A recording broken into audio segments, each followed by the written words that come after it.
Isso chama-se legado. Legado.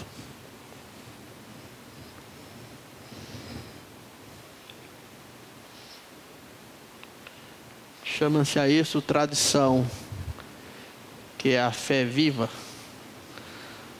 dos que partiram, mas deixaram o exemplo. Por isso, cuide da sua Bíblia, deixe para alguém. Anote seus hinos, sua música, isso tudo. Essa noite eu quero pensar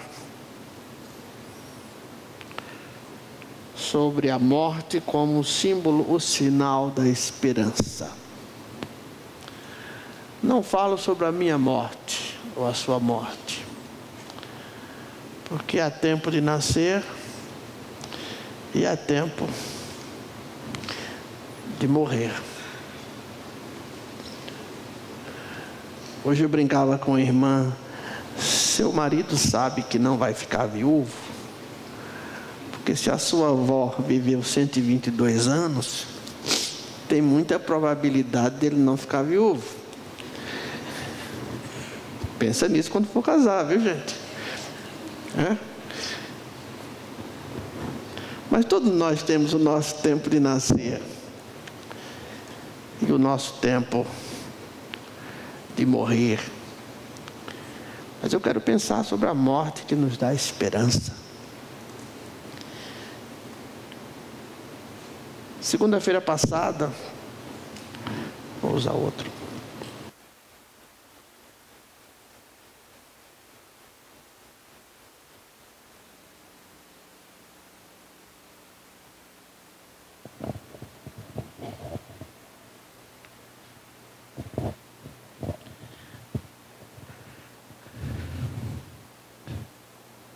Segunda-feira passada, compartilhava com o grupo, cuidado com os excluídos.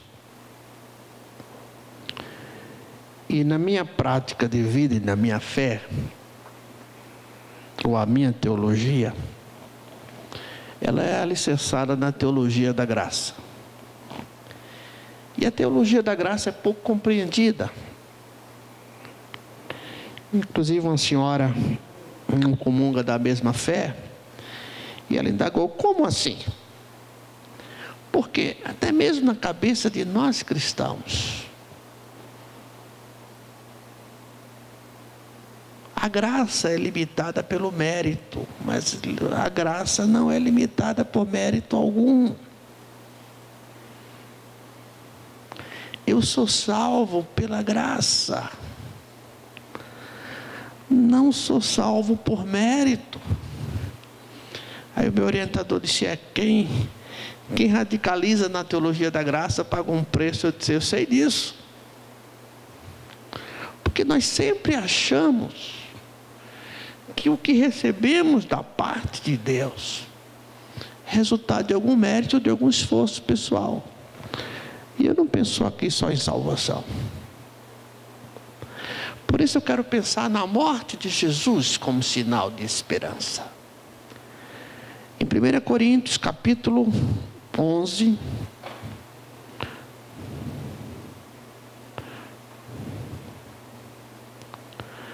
verso 26, diz assim: porque todas as vezes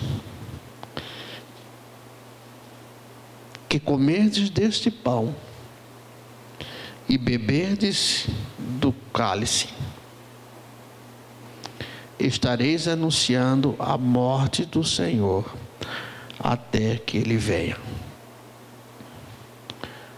A morte, irmãos, é o apogeu, é o ápice da nossa finitude.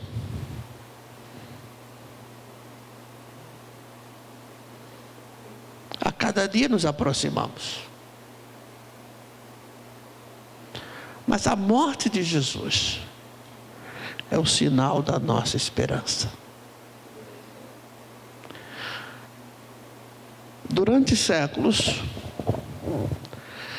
A liturgia da ceia, ou uma palavra que já não é tão comum para nós, especialmente batistas, a Eucaristia, né? Mas comum a uma série de outros grupos protestantes, que vem da palavra grega agradecer, agradecer a Deus, gratidão, agradecer a Deus. É quando a igreja agradece a Deus pelo sacrifício daquele que se entregou total e gratuitamente por amor à humanidade. É o que Paulo diz no versículo 24, e havendo dado graças, eu sou grato, eu agradeço, eu tenho gratidão. É ação de graças. Quando a igreja se reúne para o momento da celebração da ceia, ela está em atitude de gratidão. E se perdeu muito, porque até por não conhecer, a gente confunde muito tradição com tradicionalismo. Tradicionalismo é fé morta dos vivos. Não estou falando de tradicionalismo. Não estou falando de costumes. Estou falando de tradição. A nossa prática não nasce simplesmente porque alguém cismou de fazer. Mas são 2.000, 1.600, 1.700, 1.500, 400, não importa o tempo. Esse é um momento muito sagrado para a igreja. Nós não costumamos chamar de rito, mas é um rito. É o momento em que a igreja para agradecer. E agradecer o quê? A morte de Jesus. Por isso essa morte me dá esperança. Por quê, irmão? Porque a morte de Cristo não levou em conta a minha própria vida, a minha condição, os meus méritos. Não levou em conta o fato de ainda ser pecador, mas Ele morreu por mim. É como diz Romanos 8,32. Se Ele é o próprio Filho não poupou, como não nos dará também com Ele todas as coisas? Por isso eu tenho esperança. Quando eu penso na morte de Jesus, eu não estou tão somente pensando no castigo que Ele levou através das nossas culpas, dos nossos delitos. Eu estou levando em conta que Ele está me dizendo: filho, a vida que eu te dou é tão somente resultado do meu amor por você. Não estou levando em conta se você é boa gente ou não foi boa gente. Não estou levando em conta se você tem seus limites, seus problemas, seus pecados. Estou te dizendo que a vida que eu te dou, e ninguém pode tirar, ela é dada por amor, ela é dada por graça. E a graça de Deus, em outras palavras, não é dar conta de ninguém. Deus dá a quem quer, como quer, através de Jesus. Por isso eu posso ter esperança. Tenho esperança porque não são as circunstâncias da vida que vão determinar a minha jornada. Mas a minha jornada, ela é fundamentada, ela é embasada, ela é conduzida pela graça e a misericórdia de Deus em Cristo Jesus. Por isso Paulo diz: olha, todas as vezes que comerdes deste pão e beberdes do cálice, estarei anunciando a morte do Senhor até que Ele venha. Há grupos que fazem isso diariamente em todos os cultos. Outros fazem uma vez por mês. Mas a questão é trazer à memória que é o amor de Deus que nos sustenta. Porque talvez tenhamos dias que até mereceríamos alguma porção do amor de Deus. Outros dias não. Naqueles dias, como dizemos, que amanhecemos com a pá virada, talvez nesse dia não merecêssemos o amor de Deus. Às vezes no trânsito não mereceríamos o amor de Deus. A maneira como nos tratamos mutuamente, talvez não merecêssemos o amor de Deus. Mas o amor de Deus excede essas coisas. É claro que a graça vai resultar em gratitude. Alguém que tem a visão plena da graça de Deus é alguém grata, é alguém que tem gratitude. E a gratitude é dada através de uma vida, por andar em novidade de vida. morte do Senhor, ela é sinal de esperança, porque ela indica uma opção que fizemos. No Evangelho de João, capítulo 12, versos 24 e 25.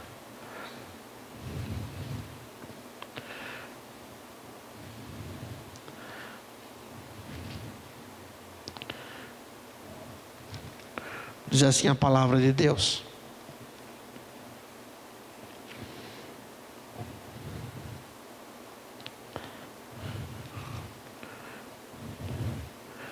em verdade, versos 24 e 25. Em verdade vos digo, se o grão de trigo caindo na terra não morrer, fica ele só. Mas se morrer, dá muito fruto. Quem ama a sua vida, perdê-la-á. E quem neste mundo odeia a sua vida, guardá-la-á para a vida eterna. Isso é um confronto. Eu entendi essa mensagem aos 10 anos.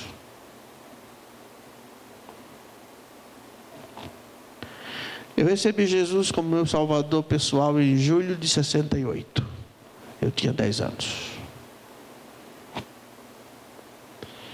E eu entendo que a cada dia, quanto mais vida de Cristo possa ter em mim, mais morte de Neilson precisa ter. Isso me dá esperança, porque a minha vida não está fundamentada em mim. Está fundamentada no amor de Deus, na graça. É a graça de Deus que me sustenta. É a graça de Deus que me conduz. É a graça de Deus que me ama. É a graça de Deus que não leva as minhas faltas. É claro que diante de Deus eu tenho que buscar conserto nessas coisas. E aí alguns confundem. Pensam que a graça de Deus é porteira aberta. Não será porteira aberta, porque a graça nos coloca diante de amor. Porque quando eu me deparo numa atitude de amor e sou ingrato, na realidade eu tenho uma atitude de desamor para quem tem amor para comigo. E eu tenho esperança, porque a minha vida não depende de mim, mas a minha vida depende e está em Cristo. As escolhas sim dependem de mim, mas a minha vida, irmãos, a minha história de vida, a minha existência, ela está fundamentada na graça e no amor de Deus. Por isso, quando a palavra diz que todas as vezes que comemos deste pão e bebemos desse cálice, anunciamos a morte de Jesus, eu estou dizendo, olha, essa morte me dá esperança, porque essa morte não levou em conta as minhas faltas. Apesar das minhas faltas. É isso que diz lá em Romanos 5, né? Apesar dos nossos delitos e pecados, Ele me amou e me ama. Às vezes é tão difícil compreender isso. Às vezes nós passamos para os outros uma mensagem que para Deus amar, nós temos que cumprir uma série de normas e de pré-requisitos. Quando esse estilo de vida, essa atitude de vida, ela será resultado desse amor na vida. Não vem das obras para que ninguém se glorie. Não vem do ter para que ninguém tenha privilégio em relação aos outros. Mas vem da fé, vem da graça, da fé que depositamos em Jesus. E porque eu olho para a graça, eu tenho esperança. Porque eu olho para a morte de Cristo, eu tenho esperança. Porque essa morte me faz entrar, me faz confrontar com a minha realidade de vida. Essa morte me faz entender meu próprio limite de vida. E essa morte me atrai a Cristo a cada dia. Lá no versículo 32 de João 12, Jesus ainda diz: e eu, quando for levantado da terra, todos a mim atrairei. Eu fui atraído por Jesus, eu tinha 10 anos. É claro pela minha finitude humana eu posso tropeçar.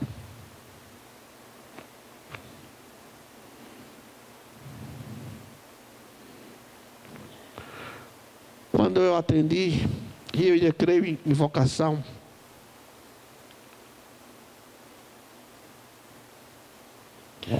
quando eu me matriculei no Seminário do Norte para fazer teologia, eu tinha 17 anos. Foi a maior turma que o Seminário do Norte teve até hoje, 128 alunos. Eu era o mais novo. Tive que ter autorização da própria instituição para ensinar, para estudar. E eu lembro e relembro a minha turma. Não sei se isso passa com vocês que foram. Eu me lembro quantos caíram. Eu vejo isso com muita tristeza, não com vanglória. Porque na realidade, quando eu vejo um colega caindo, é como se a fila estivesse andando. E eu tenho que me arraigar na graça.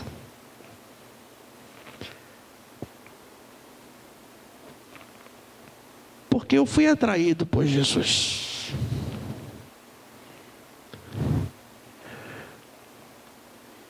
E o que eu preciso desenvolver em relação a Cristo é amor, não paixão.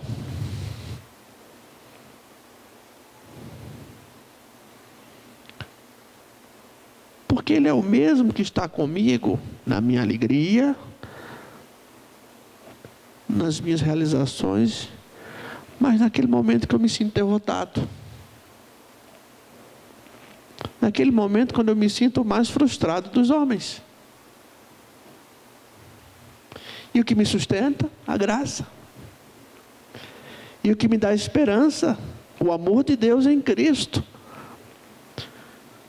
E o que me dá certeza de vitória? O amor de Deus em Cristo. O que me faz olhar com esperança para 2017? O amor de Deus em Cristo, a morte do Senhor Jesus. A mesma morte que me fez olhar com esperança 2016, 2010, 2013.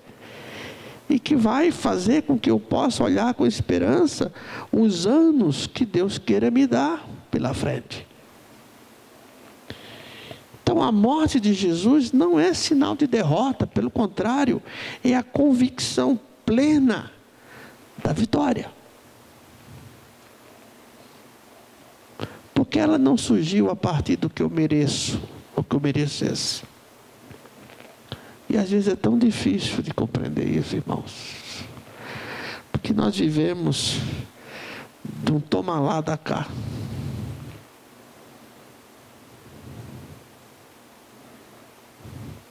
Às vezes as mínimas coisas que fazemos a alguém, nós esperamos alguma coisa em troca. E Deus não é assim.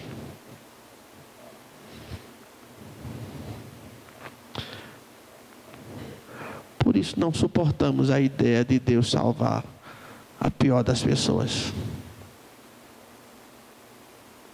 Porque eu mereço. Mas tem gente aí fora que não merece. Eu não suporto a ideia dessa graça que faz dessas pessoas meu irmão em Cristo. Entende?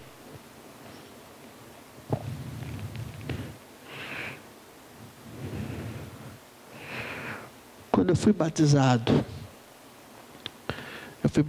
no dia 3 de agosto de 68. Eu fui batizado na morte de Cristo. Eu fui sepultado com Ele pelo batismo,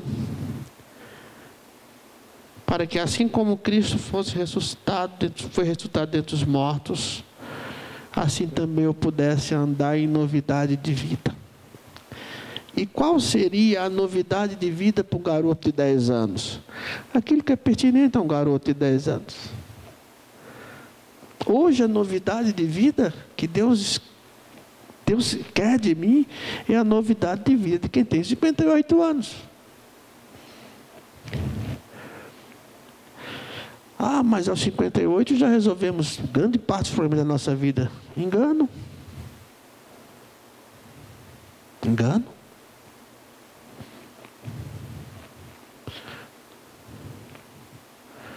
Se a velhice fosse sair da situação de risco, bendita a velhice. Mas não é. É a graça de Deus que nos sustenta, irmãos. A morte de Jesus me dá a esperança de olhar para o futuro. Porque eu entendo que o amor de Deus não tem a ver com aquilo que eu possa fazer. Aquilo que eu vou viver desse amor é resultado da minha vida com Deus. Mas Deus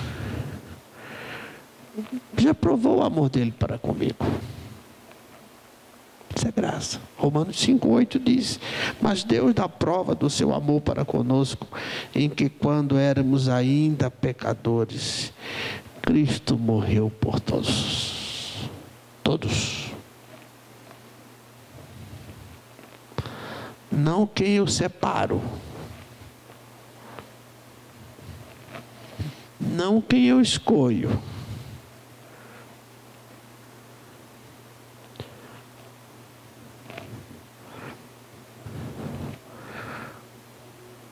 Quando eu me apresentei para fazer parte da comissão do joio e do trigo, Deus disse: não tem vaga. Tem uma fila de espera, meu filho. Não é seu lugar. Seu lugar é a graça.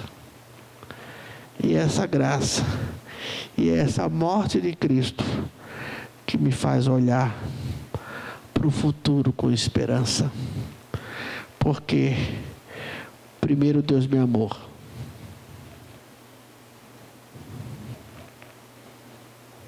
Primeiro Deus me amou. Primeiro Deus amou você.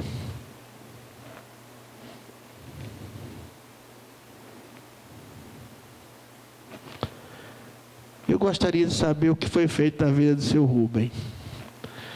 Não sei se ele possa estar vivo, não sei, pela idade talvez não. Eu viajei com o seu Rubem em outubro de 87, vinha de São Paulo, vinha de ônibus. Ele era um fabricante. Ele fabricava jeans no Nordeste, trazia para São Paulo para colocar etiqueta. E ele dizia: olha, um dia, quando eu melhorar a minha vida, eu ainda vou aceitar Jesus como meu Salvador pessoal. Não sei se ele teve tempo para isso.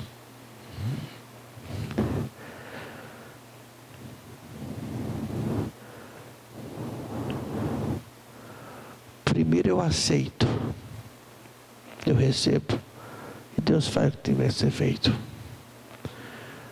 Meus irmãos, hoje pela manhã eu meditei com a igreja no exemplo de José. Especialmente quando ele fala sobre seu filho Efraim, que Deus me fez progredir na terra em que eu vivi como ralé. Essa é a expressão. E nós partilhamos da certeza que precisamos ter, que Deus é Senhor da história. Trabalhe. E não ocupe a sua vida com rancor. Isso foi que eu meditei pela manhã. Hoje à noite eu partilho com você, porque primeiro partilho comigo. Eu preciso olhar para o Calvário para ter esperança.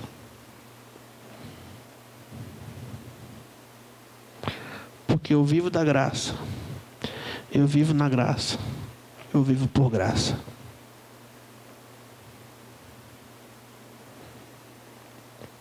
Isso não me isenta do sofrimento ou da angústia, mas me faz pensar, em meio a todo sofrimento ou angústia, que há algo maior do que a minha dor, do que meu sofrimento e a minha angústia, que é o amor de Deus, que é a graça. E eu posso olhar para frente. E eu posso ter esperança. Porque Porque o amor de Deus é comigo.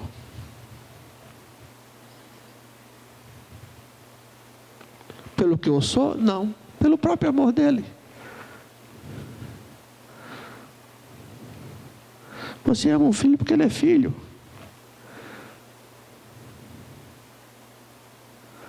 Não é assim? É.